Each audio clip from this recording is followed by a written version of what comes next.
মোমবাতি জ্বালাইলে যদি আল্লাহ খুশি হয়, বড় একটা মোম অর্ডার দিয়া বিমানে নিয়ে মদিনার নবীর মাজারে জ্বালাও। এরে নবীর আশিক, ওই বিদআতিকে বলো মুহাম্মাদের জীবনী জানুনি, যেই নবীর জীবনে একমাত্র আইন আল্লাহ ছাড়া কাউকে সিজদা দেওয়া যাবে না। সম্মানের দাও আর ইবাদতের দাও আল্লাহকেই দিতে হবে, আর কাউকে দেওয়া যাবে না। এইবার তোর কাছে একটা প্রশ্ন, নবীজির 63 বছর হায়াতে নবীরে ভালোবাসা কোন মানুষ গিয়ে সিজদা দিছিনি? নবীরে আসেনি কোনো দলিল নাই। নবীর ইন্তেকালের পরে আজ ১৫০০ বছর হয়ে গেল, নবীজির মাজারে গিয়া কেউ সিজদা দিছেনি? আচ্ছা আমাকে বলেন তো, নবীজির দরবার মদিনার দরবার থেকে, দুনিয়াতে তো বহু দরবার আছে, মদিনার থেকে দামি কোন দরবার? নাই। দুনিয়াতে মাজার আছে না? বলেন তো আমার রসুলের মাজার থেকে দামি কোনটা? ঈসা নবীর মাজার, মুসা নবীর মাজার, আজমিরের মাজার, নিজামুদ্দিন আউলিয়ার মাজার, সবাই একমত পৃথিবীর শ্রেষ্ঠ দরবার মদিনার দরবার, শ্রেষ্ঠ মাজার নবীজির মাজার। বলতো ওই মাজারে কি পরিমাণ মোমবাতি জ্বলে? নারী পুরুষ বেপর্দা হয়ে কি পরিমাণ জিকির চলে? ওই মাজারে সিজদা চলে? সোজা কথা, বাঁকা টাকা নাই।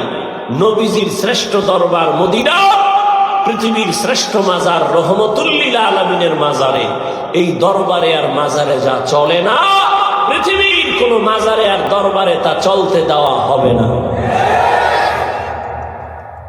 সোজা কথা, কোনো পেশ নাই। আর যদি মনে করো হ্যাঁ মাজারে সিজদা দিলে আল্লাহ খুশি হয়, তাহলে প্রথম সিজদা মদিনার নবীর মাজারে দাও।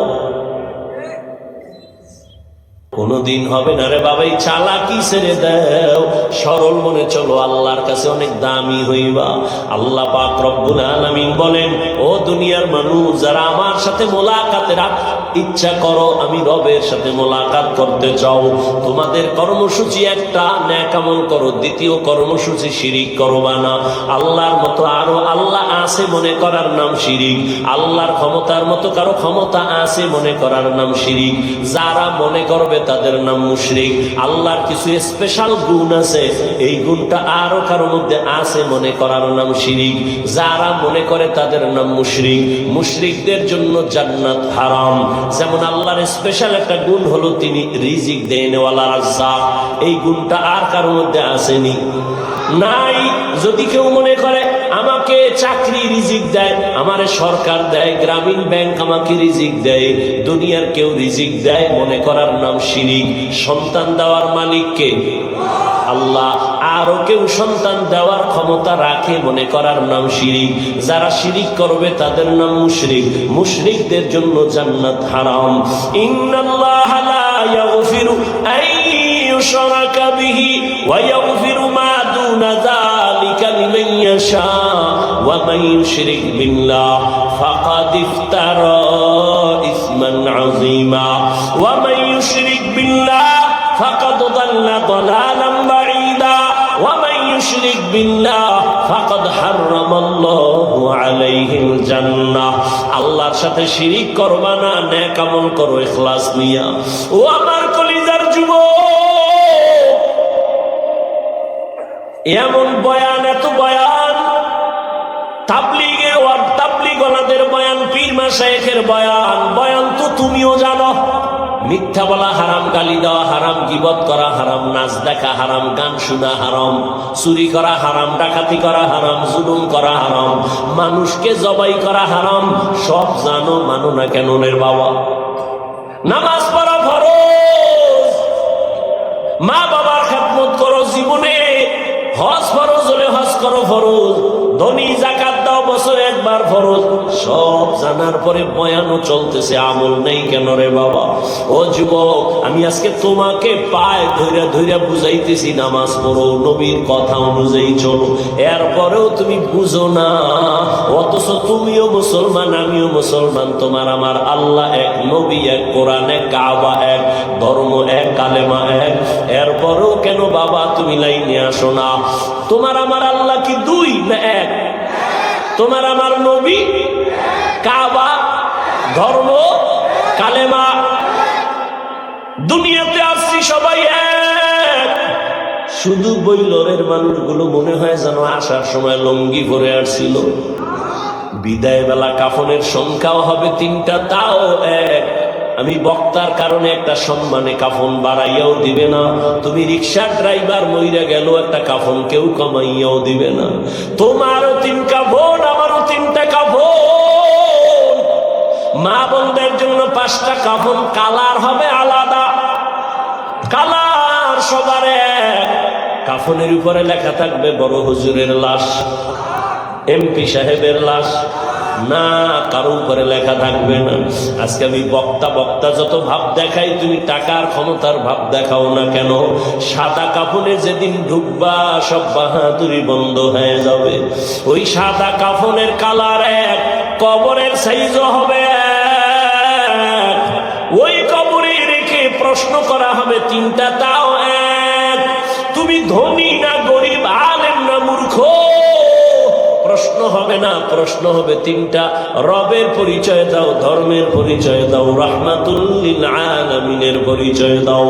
নবীজি বলেন যারা এই 3টা প্রশ্নের জবাব দিতে পারবে তাদের কবর হবে রওজাতুম মিন রিয়াজিল জান্নাহ।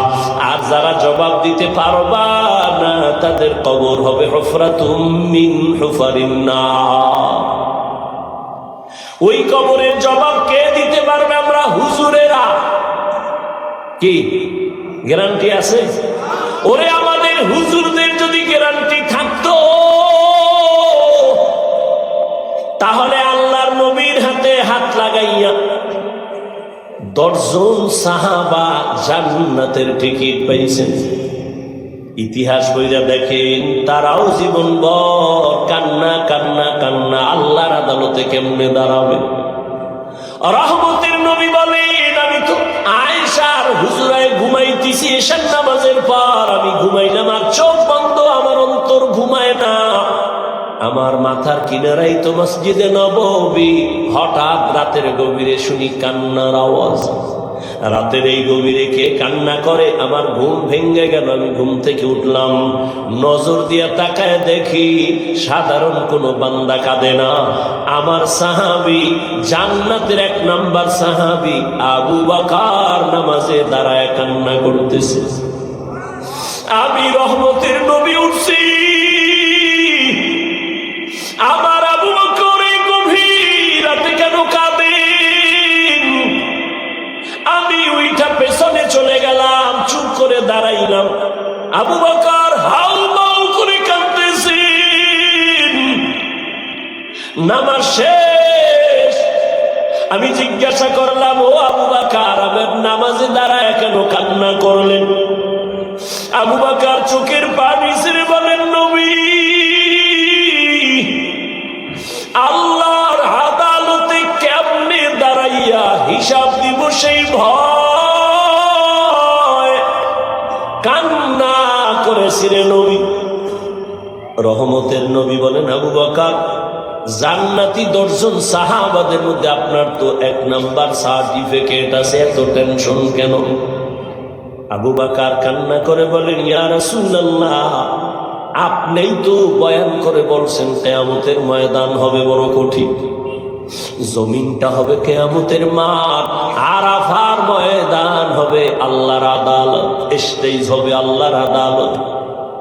ও নবী, আপনিই তো বয়ান করেছেন আর কান্না করেছেন, কিয়ামতের দিন সমস্ত মানুষগুলো উলঙ্গ দাঁড়াবে, নারী আর পুরুষ সব উলঙ্গ দাঁড়াবে, সূর্যটা নিচে নেমে আসবে, আর আল্লাহ অর্ডার করবেন সূর্য যত তাপ আছে নিচে কইরা ছেড়ে দাও। সূর্যের গরমে মাটির জমিনটা পুড়িয়া তামা হয়ে যাবে। অন্যদিকে জাহান্নামের আওয়াজ, জাহান্নাম চিল্লাইবে আর আল্লাহর আদালতের দিকে আগাবে আর বলবে, আল্লাহ, বেনামাজি কই, গুনাহগার গুলো আমার পেটে দাও। নবীজি